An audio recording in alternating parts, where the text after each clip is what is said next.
Salut tout le monde. Dans cette vidéo, on va essayer de comprendre la maladie d'Alzheimer.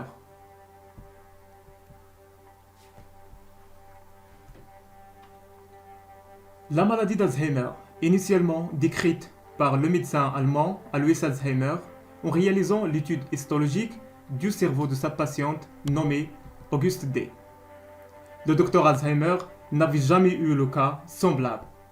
Il obtient de la famille la permission de pratiquer une autopsie sur sa patiente. Il constate d'abord une grande atrophie de son cerveau, comme vous voyez ici, par comparaison avec un cerveau normal. Particulièrement au niveau du cortex, impliqué dans la mémoire, le langage, le jugement et la pensée en général.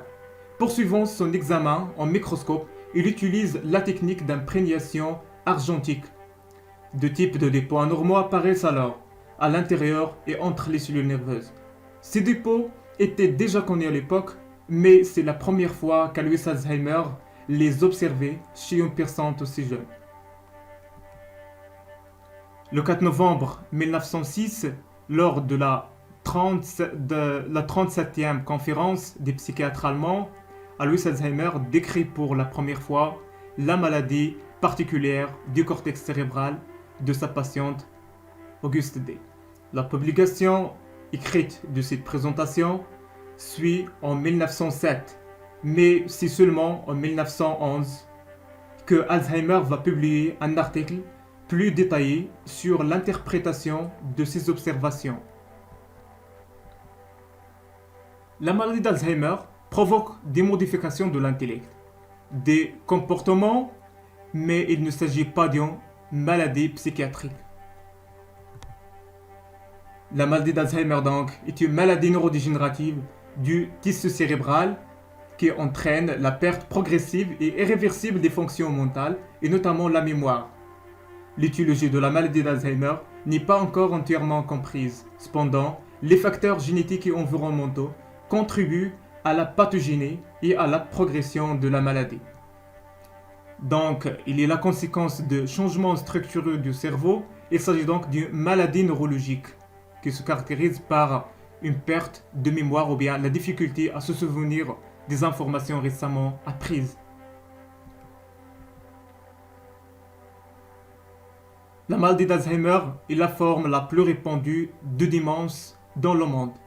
Démence signifie syndrome clinique, suppose un changement par rapport à un fonctionnement antérieur normal. Se caractérise par un affaiblissement intellectuel global touchant la mémoire et au moins une autre fonction cognitive. Il est habituellement chronique, c'est-à-dire au-delà de 6 mois. En 2005, 24,3 millions de personnes sont atteintes de démence dans le monde. Elles représentent plus de 60% de ces cas. Donc la maladie d'Alzheimer, il est plus de 60% de ces cas retrouvés en 2005. Plutôt. Au-delà de la soixantaine, la prévalence de la maladie augmentera rapidement, à peu près 4,6 millions de nouveaux cas par année. On va voir maintenant qu'est-ce qui se passe au niveau microscopique, au niveau du cerveau des patients atteints de la maladie d'Alzheimer. Des changements microscopiques se produisent dans le cerveau bien avant l'apparition des premiers signes de perte de mémoire. Tout d'abord, comme vous voyez ici, à gauche, un cerveau sain et ici à droite, une coupe du cerveau du patient atteint de la maladie d'Alzheimer. On voit clairement ici une dilatation des ventricules latéraux et avec le troisième ventricule et aussi un élargissement des sillons corticaux avec une atrophie bien sûr hippocampique. On passe maintenant à la physiopathologie de la maladie. Donc c'est une maladie neurodégénérative, ce qui signifie que les lésions évoluent pendant le temps, progressives bien sûr et irréversibles. Se caractérise par la perte de la mémoire, atrophie cérébrale et perte des fonctions cognitives comme l'aphasie, ce qui signifie trouble de langage, agnosie, trouble d'identification des personnes puis des objets, et apraxie, trouble gestuel. et des troubles des fonctions exécutives. Et plus particulièrement, les dégénérescences neurofibrillaires et les plaques séniles ou bien les plaques amyloïdes. On va passer maintenant aux lésions neuropathologiques retrouvées dans la maladie d'Alzheimer. Les lésions observées à l'examen neuropathologique sont non seulement nécessaires au diagnostic, mais sont aussi les témoins des mécanismes physiopathologiques. C'est la raison pour laquelle les modèles animaux de la maladie d'Alzheimer ont été développés afin de reproduire des lésions que la recherche thérapeutique cherche à prévenir ou à guérir. On trouve donc deux lésions principales qui sont les plaques séniles, constituées de protéines bêta-amyloïdes, et les dégénérescences neurofibrillaires, constituées de protéines tau. On va voir maintenant la formation du plaque sénile ou bien des plaques amyloïdes, c'est la même chose. Comme vous voyez ici, au niveau de la membrane cellulaire, on voit une protéine qui s'appelle APP ou bien Amyloid Precursor Protein. Cette protéine, elle contient un domaine bêta-amyloïde. Donc cette bêta-amyloïde, elle se trouve anormale au niveau du cerveau des patients atteints de la maladie d'Alzheimer et elle s'agrège et forme ce qu'on appelle des bêta-amyloïdes ou bien des plaques amyloïdes. On va voir maintenant comment se fait cette coupure du bêta-amyloïde.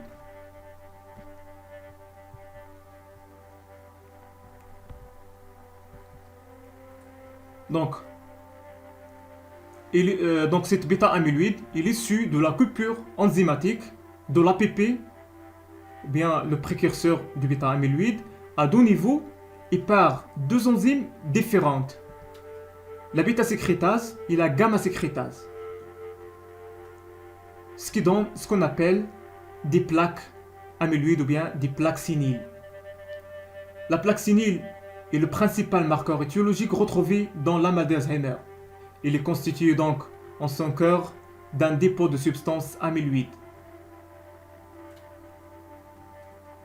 Dans la maladie d'Alzheimer, pour des raisons encore mal comprises, le peptide bêta-amyloïde s'accumule principalement en dehors des cellules et s'échappe aux divers systèmes biologiques d'élimination enzymatique ou cellulaire. Donc on passe maintenant aux dégénérescences neurofibrillaires. La deuxième lésion. Comme vous voyez dans cette figure, ici un neurone normal, ici un neurone du patient atteint de la maladie d'Alzheimer. On voit ici les microtubules ici en bleu et la protéine tau qui assure la stabilisation de ces microtubules pour bien former le squelette du neurone ou bien l'axone qui permet la transmission de l'information nerveuse. Mais dans le cas pathologique, on voit qu'il y a une dissociation des microtubules due à un trouble dans le fonctionnement du protéine tau.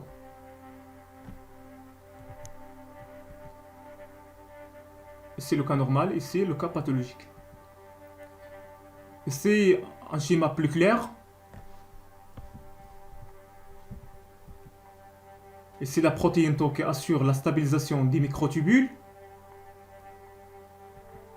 Et ici le cas pathologique. Il y a un désassemblage des microtubules et forme vers la fin ce qu'on appelle des dégénérescences neurofibrillaires. Donc les dégénérescences neurofibrillaires sont composées de la protéine tau anormale, ne pouvant plus assurer leur rôle physiologique de stabilisation de microtubules. Il est dû à des altérations du métabolisme de cette protéine tau. Donc ce comportement toxique de la protéine tau est dû à son hyperphosphorylation. Donc ce phénomène de phosphorylation se trouve normalement en équilibre avec le phénomène de déphosphorylation qui lui dépend des phosphatases. Donc la déphosphorylation dépend des phosphatases, mais la phosphorylation dépend des kinases. Donc cette déphosphorylation ou bien cette hyperphosphorylation survient en particulier de part et d'autre des domaines de liaison en microtubules, est responsable de l'agrégation toxique de taux au sein des dégénérescences neurofibrillaires retrouvées dans la maladie d'Alzheimer. Donc la phosphorylation anormale de la protéine tau pourrait donc être inhibée par l'inhibition des kinases ou la restauration de l'activité des phosphatases. Donc ce qu'il faut retenir, que la maladie d'Alzheimer se caractérise par un trouble de mémoire et aussi deux lésions principales. Dégénérescence neurofibrillaire issue du trouble de fonctionnement du protéine tau qui nous donne vers la fin une dissociation des microtubules et aussi la plaque amyloïde ou bien les plaques séniles issues de la coupure enzymatique de l'APP et la protéine bêta-amyloïde qui s'accumule de façon anormale au niveau du cerveau. Normalement, il y a une autre enzyme qui intervient ici, c'est l'enzyme appelée alpha-sécrétase. Cette enzyme, il intervient au milieu du domaine bêta-amyloïde porté par l'APP et dont un produit qui protège la cellule de la toxicité médiée par la bêta-amyloïde chez les personnes saines.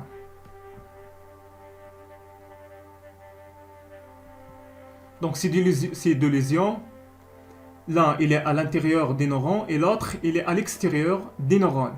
Ou bien entre les neurones, c'est le cas du bêta-amyloïde entre les neurones et la dégénérescence neurofibrillaire, il est à l'intérieur du corps cellulaire des neurones. L'accumulation de ces dépôts dans le cortex se traduit vers la fin par la mort neuronale et une perturbation du fonctionnement du cerveau. Donc, il n'existe pas encore de traitement qui puisse faire cesser ou renverser ces processus pathologiques.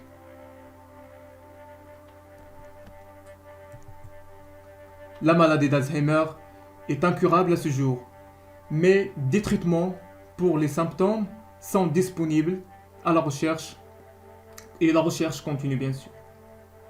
Bien que les traitements actuels ne puissent pas empêcher la maladie de progresser, ils peuvent temporairement ralentir l'aggravation des symptômes de démence et améliorer la qualité de vie des personnes qui en souffrent. Aujourd'hui, un effort à l'échelle mondiale est en cours pour trouver de meilleures façons pour traiter la maladie, retarder son apparition et empêcher la maladie de se développer.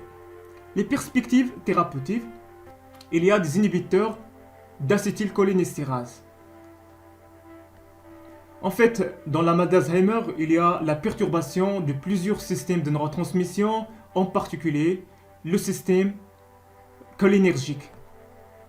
Donc je ne vais pas trop détailler là-dessus, mais si ça vous intéresse, vous me le dites en commentaire, évidemment, j'en t'en parlerai d'une prochaine vidéo bien détaillée. Donc les inhibiteurs d'acétylcholinestérase, ils empêchent la dégradation de l'acétylcholine. Il y a les anti-inflammatoires non stéroïdiens, les chélateurs de métaux, les antioxydants, les antiagrégats, la thérapie génique et l'immunothérapie. Merci d'avoir regardé cette vidéo. N'oubliez pas de partager la vidéo avec vos collègues